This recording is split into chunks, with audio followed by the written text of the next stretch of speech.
Hello, welcome everybody.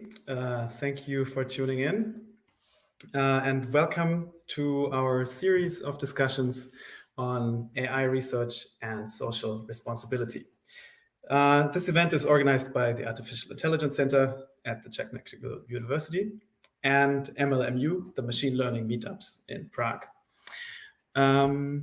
This is the first of 6 lectures and discussions which will discuss the impact of AI on the topics creativity, journalism, fairness, sustainability, transhumanism, and most importantly, today we will listen to a lecture on the history of AI. So let me introduce our speaker today. I am really excited to welcome Nathan Ensmenger.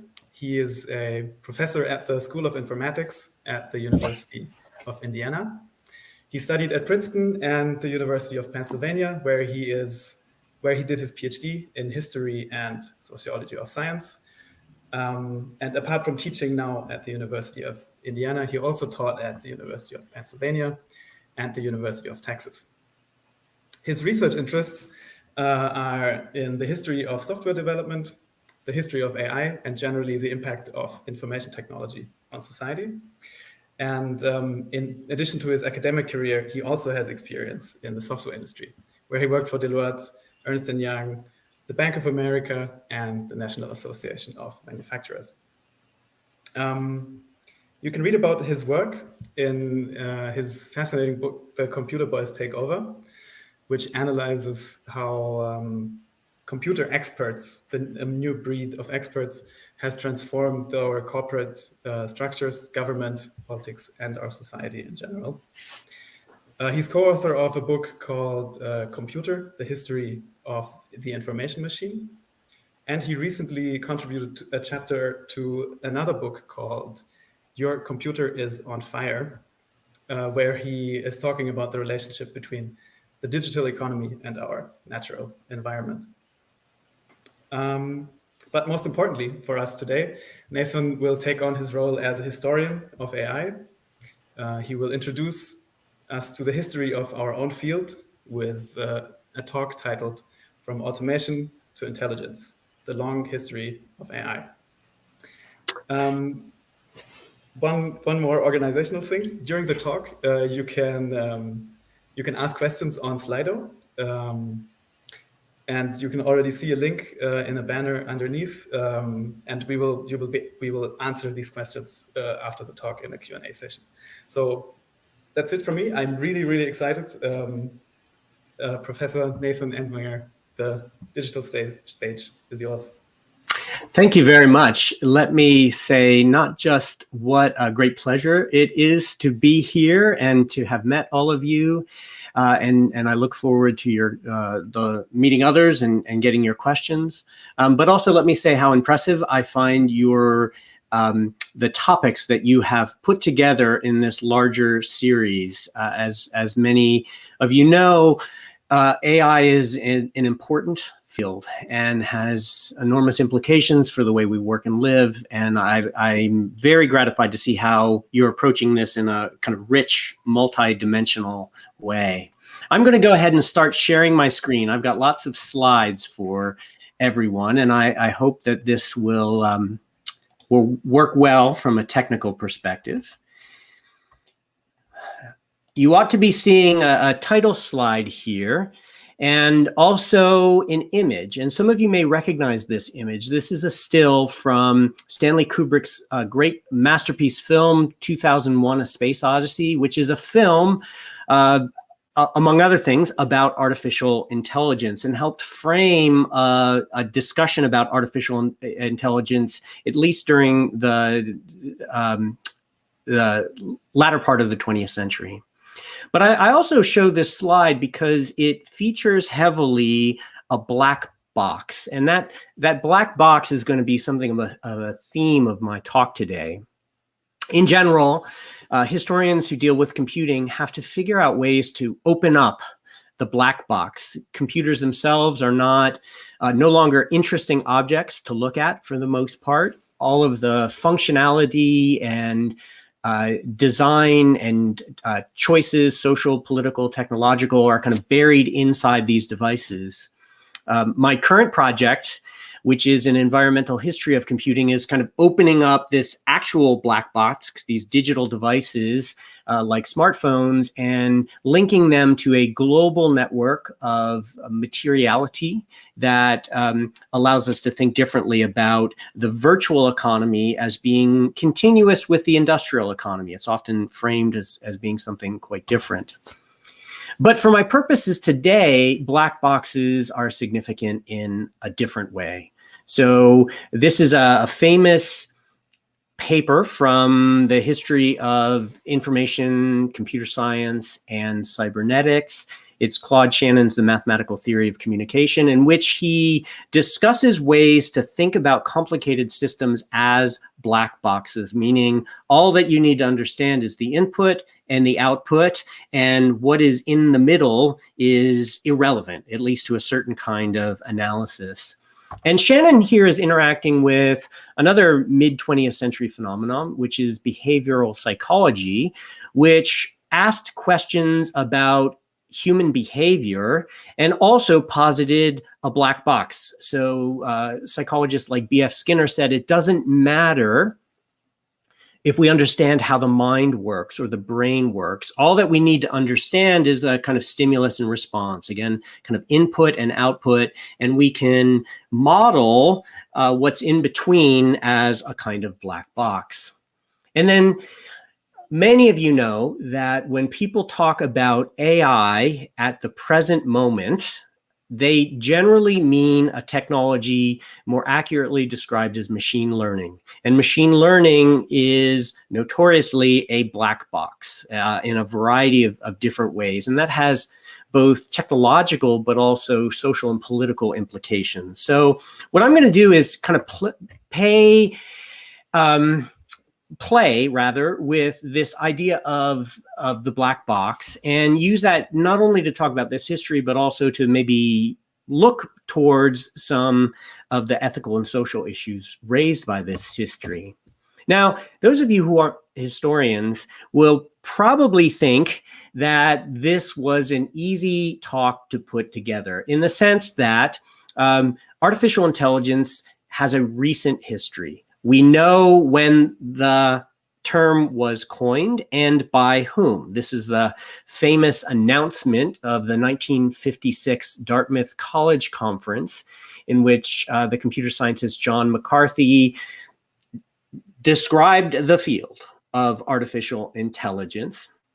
And so it's kind of constrained in history. Artificial intelligence is also closely associated with the electronic digital computer, also itself a recent development. And we have kind of all of the documents. We have academic conferences. We have actual artifacts. We have all of the things that historians might want to talk about. And you'll notice that this the question of the relationship between computers as technologies and thinking actually predates the 1956 conference. So this is the very first public book written about computers in the United States from 1948, Machines That Think. We will talk later about Norbert Wiener's idea of communication and control, which he called cybernetics. Popular books about both computing and artificial intelligence. Some of them very much enthusiastic, some of them appalled and frightened by these ideas. But there is a rich history of AI available to us, and you might think that it would be therefore quite easy to track this down. But even in the books that I'm showing you today or alluding to, there are a couple themes that might emerge. So one of them is a theme of renewal or regeneration. You'll notice in the next couple slides all kinds of claims about epochal change, a revolution, the fifth generation, the second machine age, the fourth industrial revolution. All of these suggest massive, fundamental, unprecedented social, economic, political change associated with these technologies.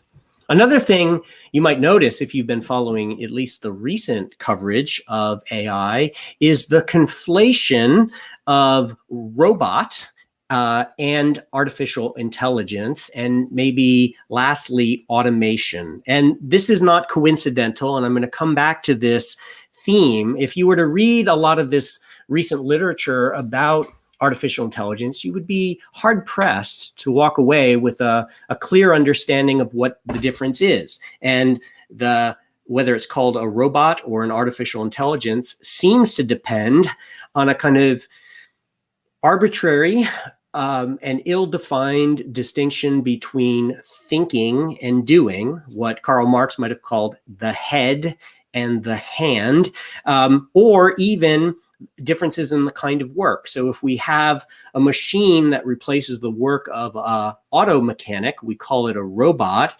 If it replaces the work of a physician or a lawyer, we call it artificial intelligence. There's a lot to unpack in that story. And in general, the recent literature has focused on inevitability, on revolution, and particularly on work. So a lot of what's been written about AI recently has focused on the way it is going to change work, and particularly white-collar labor, cognitive labor. And this literature in general is quite fearful. So it posits a looming revolution in which very few people are going to have secure work because computers are going to drive future developments. And this literature is kind of international. It appears in all kinds of everything from the business press to political news to obviously the technological literature.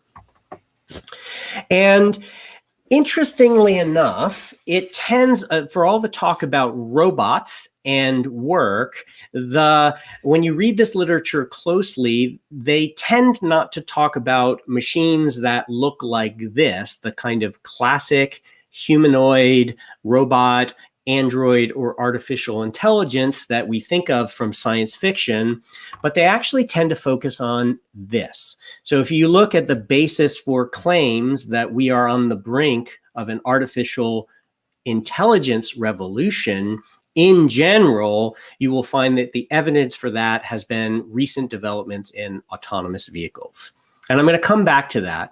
For the time being, what I want to say is that there is no well-established history of artificial intelligence. Historians haven't figured out what the relevant questions are, and we are still figuring out what this is the story of. If you are hoping for an intellectual history of artificial intelligence, meaning that I would talk about the great ideas in the field from Turing to Herbert Simon to Marvin Minsky and beyond, I'm afraid you're going to be disappointed. One, I couldn't possibly tell that history in the short time I have available to me. Two, I think it would be kind of dull. And finally, I'm not sure that's the right history. So what I've decided to do today is to talk about kind of three provocative prompts, statements about the history of AI. And I'm just going to explore those very briefly as a way of opening up this field and suggesting to you not just interesting historical questions, but ways in which this more broad and diverse history can suggest questions for your own research. I'm assuming that most of you are technologists, not historians. So the first case study has to do with AI as teleology. Teleology here is a fancy word that has to do with goal-seeking behavior, emergent behavior. If you've been following developments in chaos theory or complex systems, this might be a familiar word. How do you get dumb things to behave in ways that at least seem intelligent or purposeful? And the case study I want to talk about emerges, as does much of the history of the electronic digital computer, around the Second World War. Those of you who know this history know that the Second World War was defined in many ways by the introduction of strategic air power. So this was the use of aircraft to bomb first industrial and then civilian sites, raining down on the population, massive devastation that culminated in the atomic bombs at Hiroshima and Nagasaki that killed hundreds of thousands of Japanese citizens. For the military, the introduction of the airplane as a strategic weapon posed a really significant problem. And it had to do with the difficulty in shooting down an aircraft. So you can imagine you've got an aircraft, it's not only moving very quickly, it's located at a great distance from the land, and it's got a pilot inside who is very actively trying to avoid getting shot down. And because of the great distances involved, it means that if you want to shoot down an aircraft, not only do you have to sight it and locate it and aim your gun, you also have to predict the future. Because if you aim where the airplane is at the moment, by the time the shell leaves the gun and arrives at the aircraft, several seconds could have passed, in which time the aircraft will have moved on. So this is an elaborate challenge or an elaborate process of predicting the future. And it's quite difficult. One of the men who's, one of the scientists who's put onto this problem is the polymath Norbert Wiener, really extraordinary person at this point in his life. He's a professor at MIT, and he's asked by the War Department to think about this problem of shooting down aircraft. And the way in which Wiener comes up with to predict the future is actually kind of a familiar one. It sounds fancy when I say predict the future, but what it means is that we've got a series of data points that presumably follow some pattern or constraint. Maybe we don't even understand what that pattern is, but we can use mathematical tools, particularly linear regression, to predict the future. Now, Wiener recognized that mathematics alone was not sufficient to solve the problem, that shooting down an aircraft required two distinct tasks. One is locating the aircraft in time and space, following the aircraft visually, and then predicting where it will be in the future and aiming a gun at this desired location or future location. And Wiener recognized that mathematics and later computers could be very good at the linear regression, at the statistics, but they were very poor at the signal processing. They were very bad at seeing things. What is good at seeing things are soldiers, or rather human beings. Humans have extraordinarily sophisticated visual processing, signal processing machines in our brain. And what Wiener recognized is that a system that combined humans and machines and thought about this problem of predicting the future as a kind of feedback cycle in which you get a visual lock on the system, you fire a gun, you adjust your firing based on the feedback you're getting about where shells are hitting, would create a feedback loop in which this system could accomplish something that individual elements would find almost impossible. It was a kind of directed action, a machine that could predict the future and shoot down a plane. Now, this technology had a number of different names. They were called gun sight directors. They were often called gun sight computers. This is a separate strand of computing, independent of the electronic digital computer, and in some ways predating the computer. I'm not so interested in talking about that specific problem as the general perspective that Norbert Wiener emerged out of this. So Wiener is one of many mathematicians and proto-computer scientists who emerged out of the Second War with not just a new set of techniques and technologies like the electronic digital computer, but also new questions to ask, questions made prominent by war. And not just the Second World War, which is a world-defining event, but the long Cold War, which would begin immediately and take us through the late 1980s.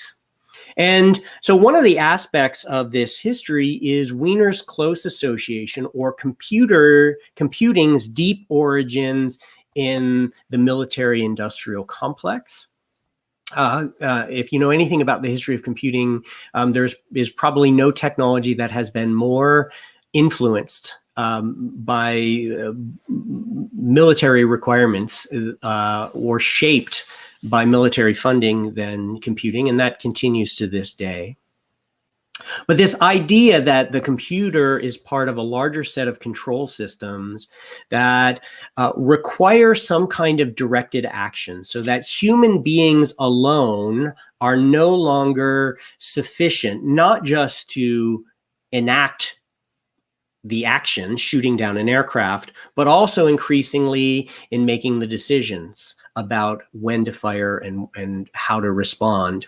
There's a direct connection between Norbert Wiener's gun directors or gun computers and the emergence of systems of automated self-defense, particularly the SAGE air defense network, which was a network of sensors, things that would see, radar sensors, human observers, and sophisticated computing devices located in bunkers like this that were distributed across the landscape of the United States.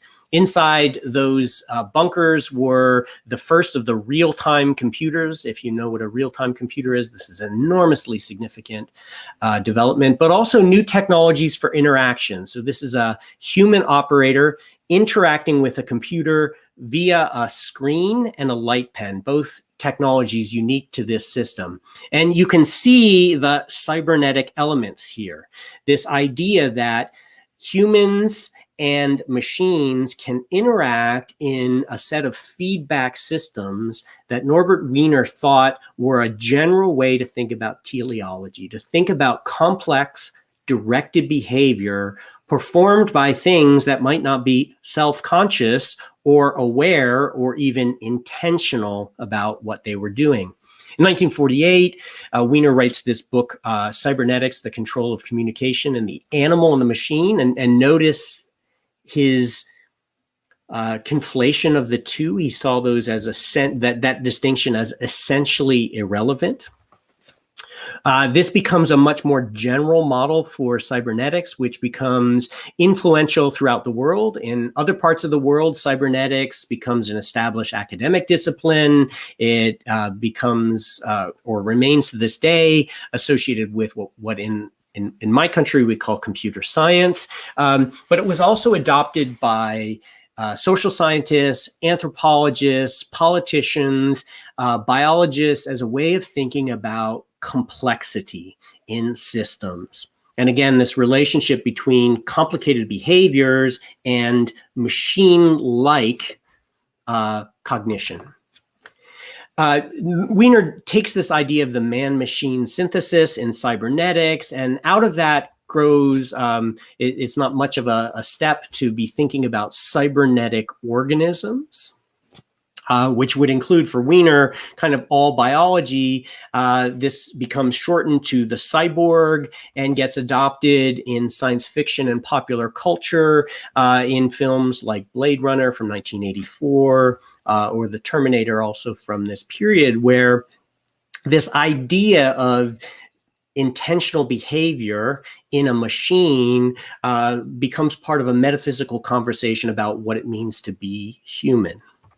Now, I don't need to tell this particular audience that Wiener is not the first person to think about humanity in relationship to the machine. In 1921, Karel Capek wrote this famous play, which was performed throughout the world. In the United States, the federal government actually sponsored performances of RUR throughout the country. This is part, of course, of a larger conversation about industrialization, and not just the development of new machines, but also the rendering of humans to be machine-like. So the seeming convergence of human and devices in the large factories of the day, in which automation encompassed, in a very cybernetic way, both humans and machines acting together and inseparably as intelligent systems. There's a long conversation that predates the computer about what this means for employment, as well as what this might mean for our sense of self as human beings and social and political life. A discussion which obviously continues to this day. The concept of the cyborg, though, has, I think, also this element not just of conflict, but also of what would be the right word here? Continuity. So the idea that it's quite natural for human beings to think of technological prosthetics, everything from eyeglasses to internal devices like a pacemaker, in which the boundary between me as a biological entity and me as some kind of technological construction is quite blurry. Sometimes this raises interesting questions, as in the performance of athletes. It raises kind of social questions about disability and the acceptance of disability. Feminist thinkers like Donna Haraway have argued that that we are all cyborgs, and that this model of thinking about ourselves as a mix of man and machine, rather than as a human who has will and agency and intelligence and a machine that does not, that's just the natural state. We're all cyborgs. Although for Haraway, this is particularly true of women. In the 1980s, we get the kind of merger of this idea of cybernetics with other ways of thinking about particularly the body and body modification. So the punk movement, which is both political and aesthetic, but also has embedded in it these notions of manipulating the body, both through mechanical devices, but also through pharmaceuticals, drugs. We get the kind of emerging aesthetic in which the human and the machine is kind of indistinguishable, particularly in the work of H.R. Geiger, which some of you might recognize this particular aesthetic. It's kind of insectoid, mechanical, and human. Kind of all together. This is his famous portrait Cuckoo from 1981. And then, of course, the kind of final legacy of Norbert Wiener's idea is the notion of cyberspace, which emerges or is first developed in William Gibson's novel Neuromancer from 1984, in which he posits cyberspace as a new place in which it's a consensual hallucination, where, again, the boundaries between the human and the technological are not only indistinguishable, but they are irrelevant. And this is part of, I think, a changing conversation we have today about artificial intelligence. Second study I want to talk about, though, is human intelligence. So if we think about cybernetics as being about action, things that happen in which we don't care whether the machine or the system understands, it's a black box. There's another strand in the history of AI that is very much about intentionality and cognition. This is John McCarthy. He's the person responsible for organizing that first conference on AI, and in fact coining the term artificial intelligence. And here you can see McCarthy with one of his favorite computers, but also his favorite things, which is chess. And I'm going to talk briefly about chess in the history of AI. It has a long history, going back at least to Charles Babbage. Charles Babbage in addition to developing his difference machine and his analytical engine, a kind of proto-computer that was programmable, as we now understand from the work of Ada Lovelace. Babbage was inspired by a traveling show called The Mechanical Turk, which was exhibited throughout Europe. And the Mechanical Turk was a machine that played chess or seemed to play chess. And Babbage was very inspired by this chess playing machine as he thought about the possible uses of his mechanical calculator, his analysis engine. It turns out that the Mechanical Turk was an elaborate fraud. There was a human hidden in this device, but the idea of a machine that plays chess got picked up by many of the great thinkers in the history of AI. Alan Turing not only wrote about machine intelligence in relationship to chess, he actually wrote a program. This is before he had access to an actual electronic digital computer. He wrote down an algorithm thinking about how a machine might be able to play chess.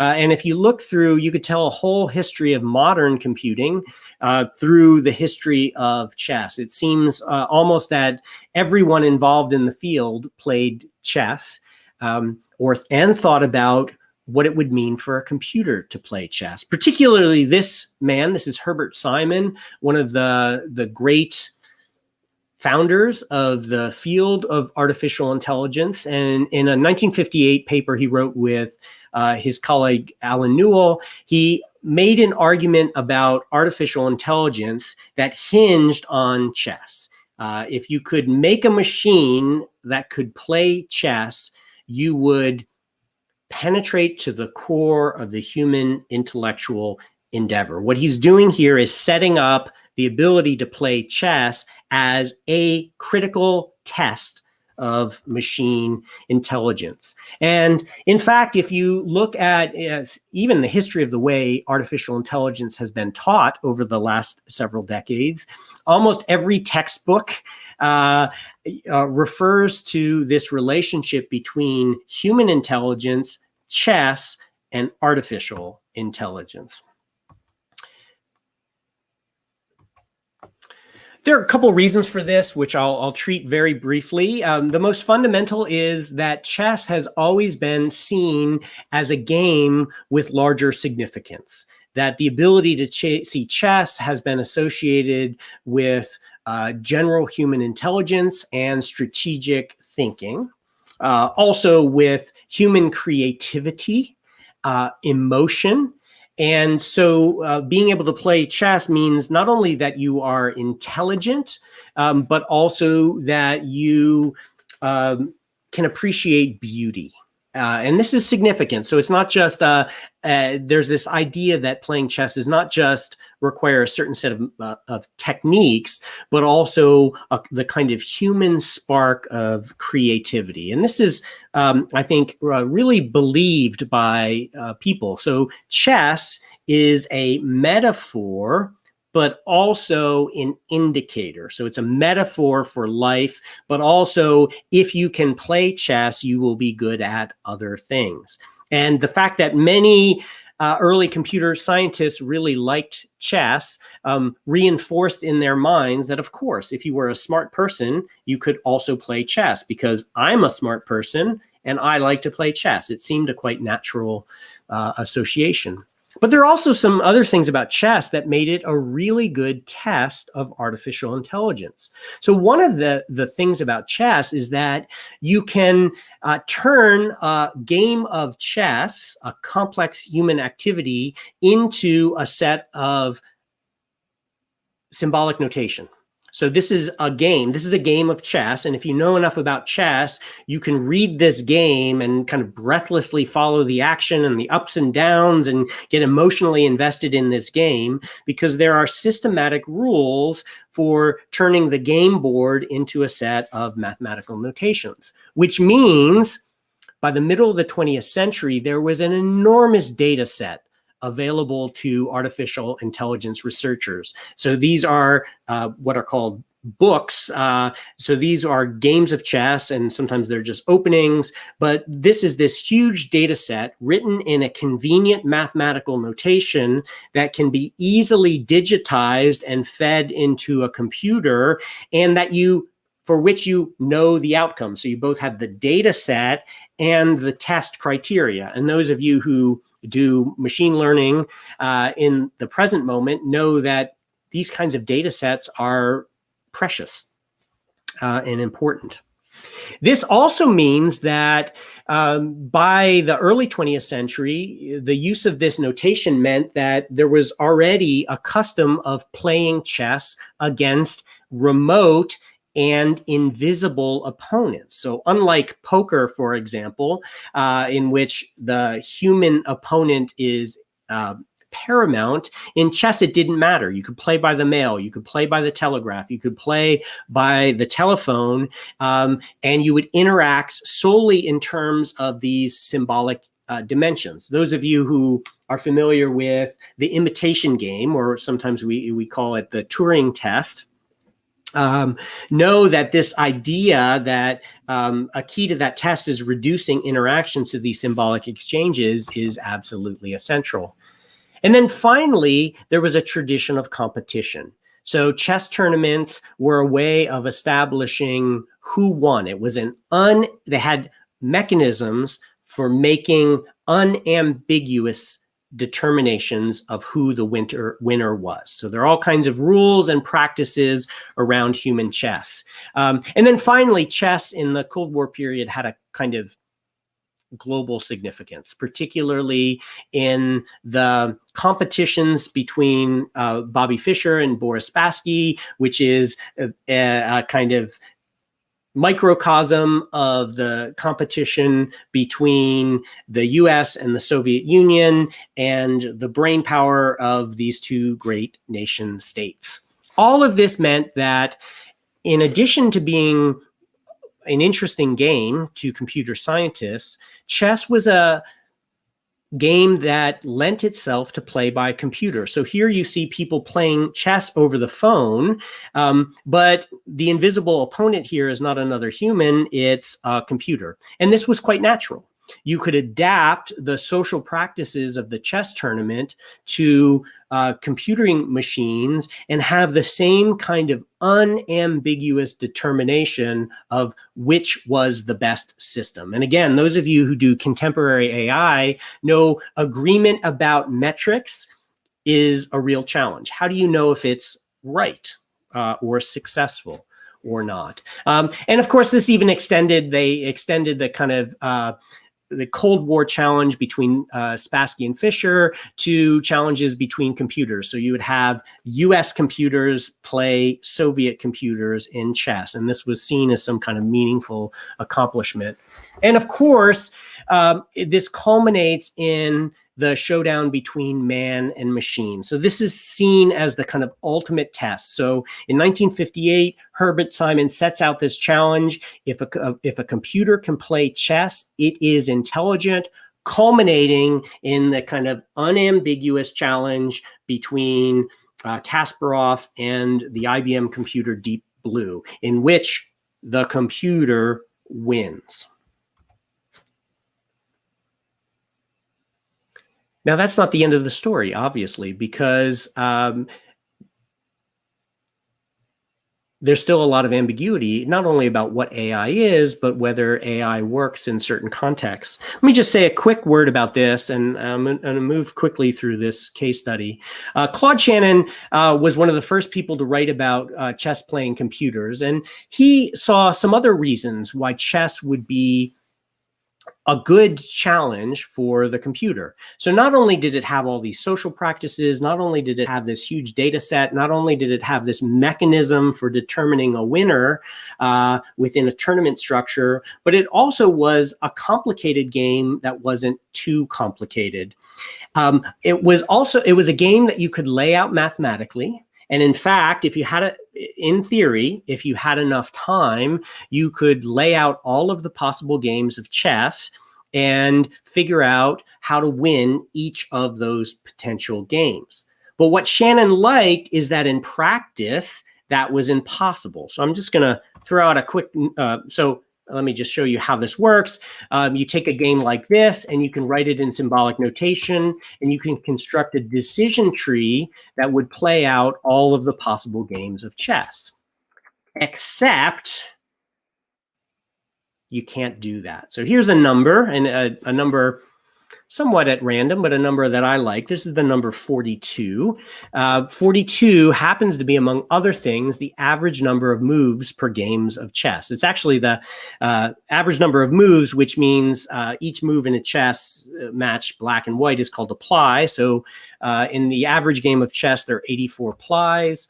At every possible position on the chessboard, there are 38 plausible moves, which means the average number of moves to be examined per game, if you were going to draw the decision tree, is that number, which corresponds to this number. And if you compare that number to other large numbers, like the total number of seconds since the origin of the universe, the total number of atoms in the universe, and the total number of moves evaluated by Deep Blue every second, you come up with the idea that if every atom in the universe was the equivalent of the Deep Blue supercomputer, there still would not be enough time in the lifespan of the universe to play even an average game of chess. This is a practical limit of computation that Shannon saw as key to thinking about chess. Chess was hard enough to be interesting, and if you could solve chess again, you could solve thinking. Now, I'm not going to go in detail into this story, and in fact, I'm going to wrap it up, because Claude Shannon, in this early paper from 1950, argued that if chess was going to be the measure of what it means to think, there are two ways to solve that problem. One is the brute force approach. Yes, Shannon said, there's a way in which you could use math or statistics or other tools to solve chess. And then there was the right way to solve chess, which is that you would teach a machine to understand the world in a particular way. And Shannon said that's the test for what it means to think. The brute force approach is just an alternative way of thinking. Unfortunately for Shannon, the structure of chess tournaments meant that all that really mattered was whether you won or not whether you were doing the right thing. And it turns out that the brute force approach, which is called the Minimax system, won chess tournaments. And so for artificial intelligence researchers, this seemingly useful questions, if we can teach a machine to play chess, we've discovered something about human intelligence, turned out to be a race towards winning chess tournaments using a technique called Minimax, which wasn't broadly equivalent. Looking back on this history, John McCarthy lamented this by arguing that artificial intelligence invested in something very particular when it meant to solve general problems. Now, I tell you this for two reasons. So one is that it suggests another way of thinking about machine intelligence, not as teleology, but as artificial intelligence as the equivalent of human intelligence. But maybe more importantly, it points to the history of cycles in AI. It's been famously claimed that AI is a field that is always 10 years from some kind of world revolution. At the moment, this happens to be machine learning and autonomous vehicles, but there have been other histories. And chess pursued 30 years, or AI pursued 30 years of chess, only to discover that when it defeated chess or human chess, chess was no longer considered to be an interesting problem to solve. It turns out that that challenge said more about how humans play chess and the fact that chess has very little to do with general problem solving and intelligence, and not so much about machine intelligence. It witnesses the kind of end of chess witnesses a moment in which artificial intelligence has exceeded its hype cycle. So it had made claims for general intelligence, it had achieved some of those claims, and failed to achieve broader significance. And this kind of corresponds with the start of one of the many what they call AI winters. So where AI has set a challenge and either failed to achieve it or has achieved it in ways that show that the challenge was not the right one. This was documented in this famous book about the rise of Japan, situating the failure of AI in the context of the Cold War and US strategic interests. And it leads AI researchers to come up with a new challenge. And in the United States, at least, they embark on a new DARPA-funded program that combined some new challenges, including autonomy and vision systems and machine learning. And those of you who work in this field, this is the important bit. And the U.S. artificial intelligence community proposes a new round of funding for artificial intelligence. But once again, they have to situate it in the context of the Cold War. And they do this by defining these systems as part of a new kind of technology. And that technology is the automated battlefield, and in particular, the autonomous land vehicle. This is an automated mobile device that can go where human soldiers cannot, or where it's too risky. And this brings me to my final point, because there is a direct connection between the autonomous land vehicle and a series of AI-based programs, particularly those at Carnegie Mellon, and the recent turn to autonomous vehicles. And this is my last story here, and I'm going to finish this really quickly because I'm realizing I'm largely out of time.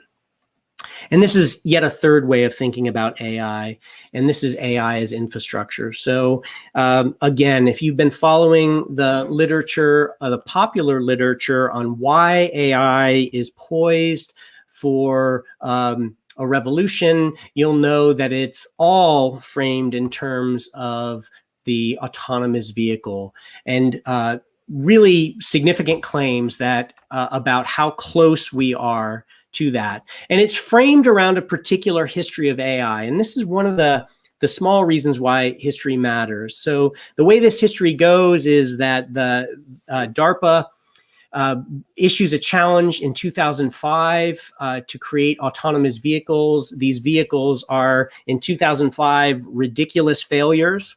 And yet within a decade or a decade and a half, we have Google's Waymo and Tesla's Autodriver. And for many observers, this accomplishment, this seeming 15-year accomplishment from concept to realization, suggested to them that this is the problem that AI was in many ways born to solve. Now, of course, I've already suggested that the history of autonomous vehicles goes back at least to the 1980s. There's an even longer history that goes back to the 1930s. And some of these systems were realized in prototypes. Some of them were just imaginary. But the idea of an autonomous vehicle has, in fact, been with us for a while. And it's not so much the autonomous vehicles that's important, it's the model that is embodied in this. And I call this the Tesla to Terminator model. So what you're seeing on your screen here is on the top, you're seeing a publicity film released on YouTube from Tesla. And it's about what their vehicle is seeing. And on the right, you can see this vehicle constructing a model of the world in real time. So it's using vision-based systems to construct an ontology of the world, a world in which it's identified objects. And there is, in my mind, a very obvious relationship between that and the opening scene of Terminator 2, in which you see this cybernetic organism walk into a bar and this process of constructing an ontology. So he's scanning the room, he's using vision recognition, he's identifying objects, and then he's interacting with those objects in ways that exhibit intelligent behavior. Tesla wants you to believe that this is how their vehicles work. It's based on the idea, a couple technologies, vision system technologies. It's based on the idea that the vehicle itself is the AI, that intelligence is located in the vehicle. It's based on this idea of vision recognition and ontology plus decision. The car is seeing the world in the way that a human driver might see the world and behaving as a human driver would, using the same kinds of intelligent reasoning that humans exhibit. The ultimate goal of these systems is full autonomy, and this is exhibited by these kinds of roadmaps, so to speak, of the future of autonomous vehicles, in which we have, here's what we have now, and in some future, all these cars will be self-driving. There's also a key assumption that's sometimes unspoken, which is there is a driver in the driverless car. It's not a robot in the sense that it's physical or a physical embodiment of a mechanical driver, but it is an AI. So there is something driving that car. It happens to be an AI rather than a human being. Now, I show you this because it is a vision of how artificial intelligence works, but it's not actually how they work. So it turns out that, as Norbert Wiener discovered, computers are very bad at vision recognition. They've gotten much better, but it's very, very difficult. So this is one of my favorite sites on the web. It's called Chihuahua versus Blueberry Muffin. And what you see here is a lot of ambiguous images. And even for a human being, it's sometimes hard to differentiate between whether this is an animal or a baked good.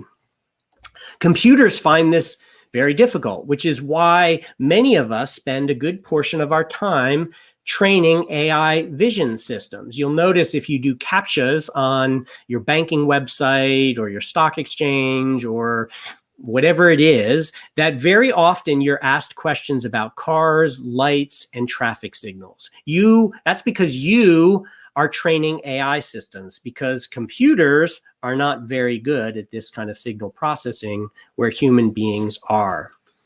And even when computers see things, they see them in a different way. So here's a kind of model of an artificial intelligence. This was a model very dominant in the 1980s. It's called an expert system. And here you can see the relationship between machine cognition and human cognition. These are identifiable objects. These are kind of taxonomies and ontologies of human health that mean that a computer is working with the same understanding of the world as a human.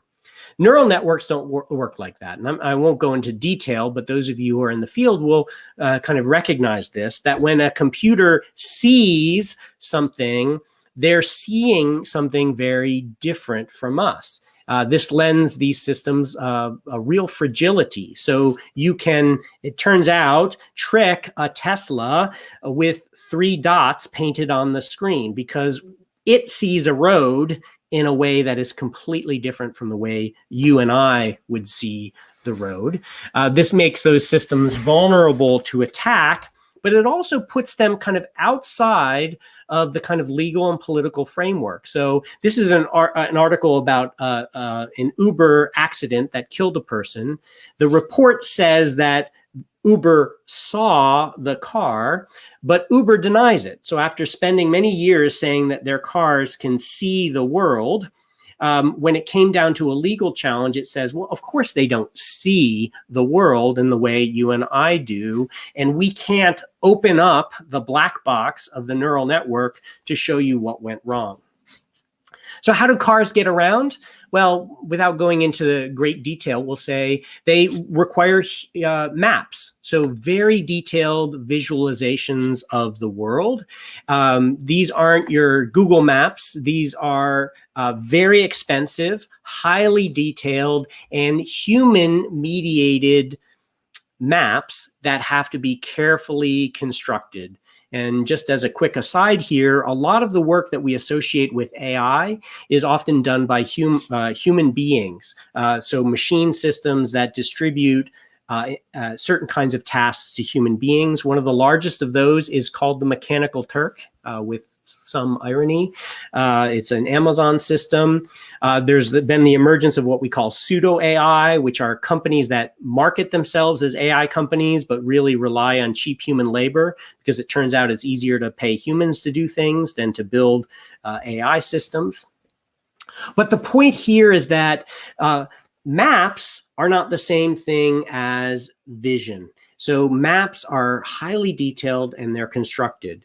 Once you have a good map and a global positioning system itself, a kind of infrastructure, a Cold War infrastructure for guiding missiles that's been adapted to guiding vehicles.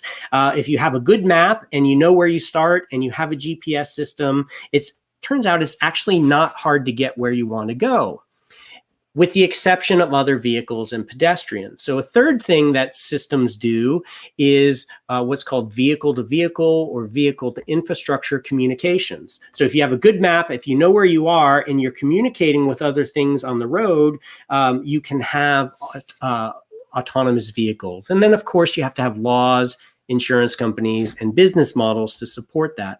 There is a reason that most of the conversion moments where people drive in an autonomous vehicle and are convinced that the AI revolution is imminent happen in Mountain View, California.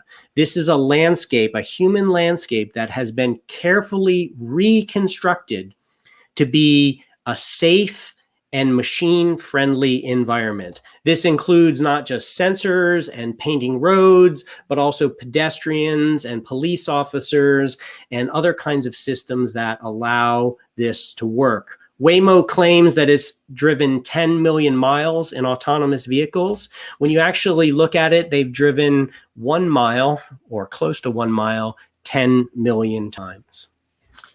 And in places where that infrastructure, not just a technological, but a built environment and a legal and political context for artificial intelligence is not constructed, like in Pittsburgh, as opposed to Mountain View, the system fails. And this brings me to my last point, and I'm going to end here. The reason why I walked you through these three models, AI as black box, AI as a mimic of or an analog of human intelligence, and AI as infrastructure, is that it reveals the way in which problem choice, chess versus autonomous vehicles, shapes how we think of AI, but it also frames what I think are the important social and ethical questions related to AI. And these all have to do with the fact that AI, as we currently understand it, driven by machine learning rather than expert systems or models of human cognition, are opaque. You cannot open the back box, or it's difficult to. If you think that an autonomous vehicle sees the world in a way a human being sees the world, then the trolley problem is an interesting ethical and policy question. If you don't, then there are other questions to ask. Questions about the cost of building infrastructure, both the social political cost, but also the environmental cost. Questions about whose work is changed by investment in particular kinds of artificial intelligence, and the social implications of these black boxes in which complex decisions about how the world ought to work are being constructed by technologists and then are influencing the lives of human beings in ways that are not only unpredictable, but are undemocratic. I'm going to end there because I've already gone a little bit over time. I'm going to stop sharing, and I'm going to have us, if we have some time remaining, shift over to question and answer. Yes, we definitely have some time. Thank you. Thanks a lot for your talk. That was really interesting. I will fill a little bit of time with my babbling so that people can Yes. enter their questions on Slido. But we have a bunch. So okay. So everyone, Nicholas, do I need to switch over to Slido, or can I just read the questions as they appear on this screen? So I will just read out the questions to you. Okay. And then excellent. And then you can answer them. And I think I had a couple of organizational things as well.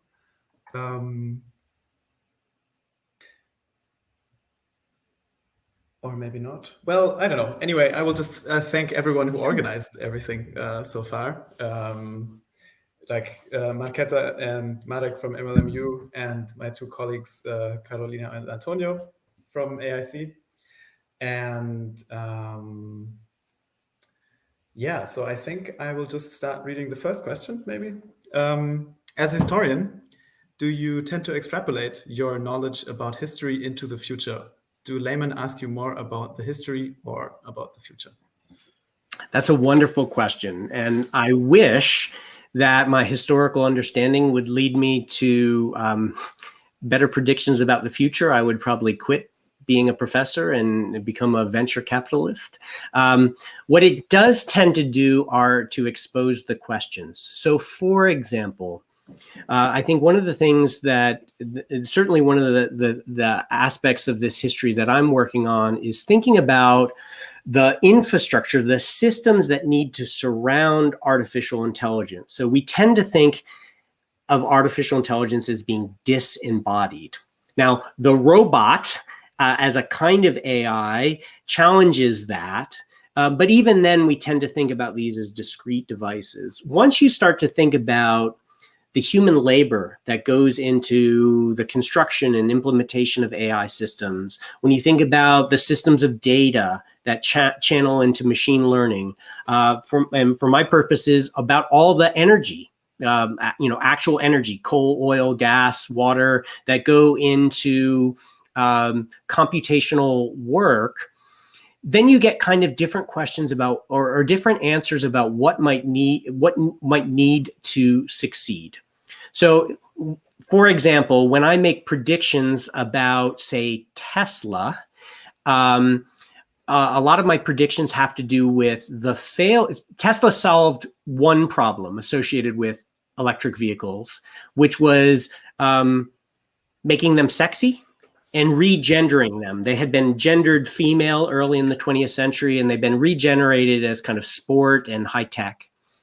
What Tesla has not done, and and one of the things that Tesla seems unwilling to even think about, is how it's going to solve some of the questions about liability, insurance, safety, regulation, and even financing that would make them a sustainable business model. So in that sense, my understanding of the past has caused me to predict something about the future, which I think Tesla's got to solve some challenging problems if it's going to be successful. And you can already see the way in which companies that have a century, Mercedes-Benz, Ford Motor Company, Toyota, of dealing with the automobile not just as a device, but as a system of devices, are rapidly overtaking Tesla in its chosen market. So yes and no. I do get questions about the future all the time. I think the past is not a guide to the future, but it does show you what questions to ask. Okay. All right. Thank you. Then the next one is, which moment in AI history do you find the most undervalued and you believe it should be more widely known? I really like this, actually.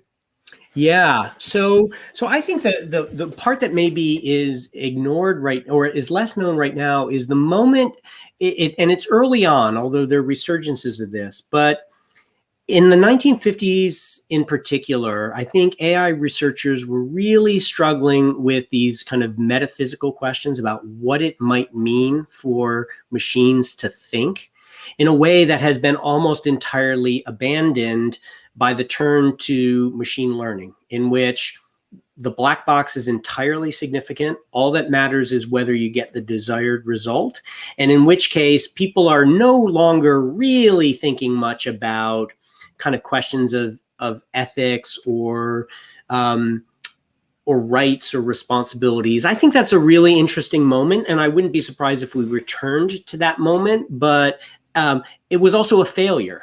And technologists in particular often don't see the value in looking at failure. I would say, as a historian of technology, much more fruitful to learn from failures than successes. Successes are almost by definition exceptional. And so you should be looking at failures, but it's understandable that within the field, you might not want to focus on your failures. And that was a moment that has left us. Like, that was a kind of failed trajectory in artificial intelligence. It's almost as if they're completely different things.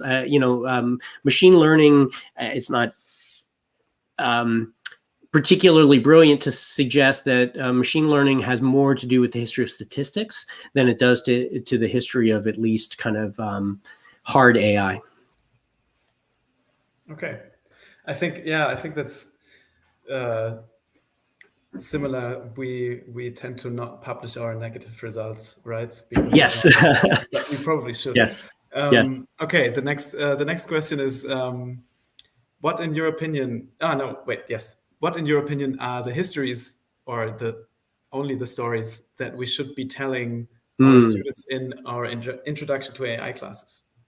Yeah. So one of the things that I think is very practical is to start with what I call the human in the algorithm. So to talk about how contemporary AI systems at Google and Facebook and Tesla incorporate human labor in all kinds of places along the kind of technological production chain, and use those as a way to get at questions about bias. Who's included? Who's not included? Where does the data come from? What does the data include and not include?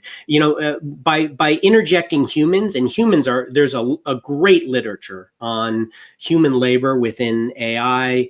People like Mary Gray or Sarah Rogers have been writing about these. And that's a great way to kind of open up some really important ethical questions, but also talk about bias in a non-judgmental way. Bias is not necessarily bad, but it does have a technical meaning, and that's really important, even if you're not concerned about justice issues or environmental issues or racial bias issues.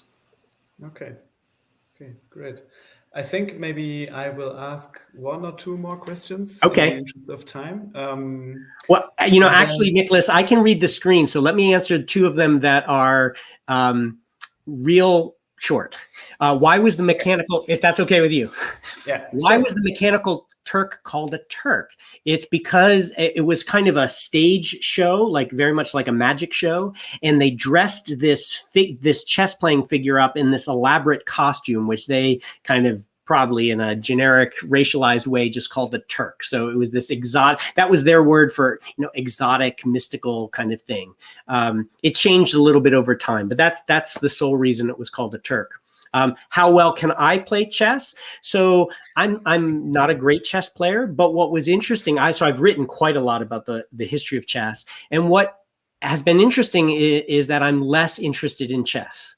So one of the things that has emerged around chess is that human beings play chess in large part not by thinking many, many moves ahead, like would be relevant to war or capitalism or love or all these great human endeavors, that it's a lot about pattern recognition. It's about playing lots and lots and lots of chess. And I realized I would never be good at chess, no matter how smart I was. So since I couldn't be good, I gave up.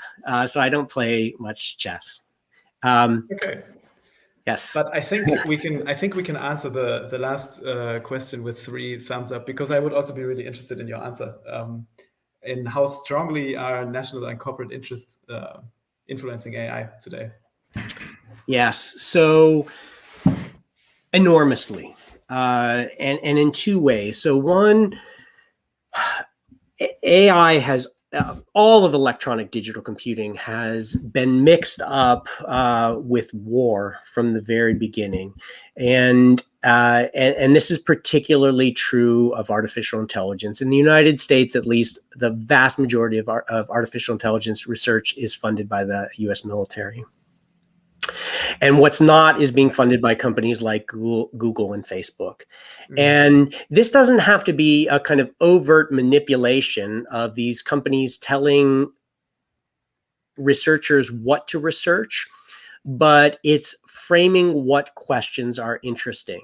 So vision recognition is a really interesting and high growth field at the moment because of this moment in the 1980s where a bunch of artificial intelligence researchers pitched vision recognition as the key to the autonomous battlefield.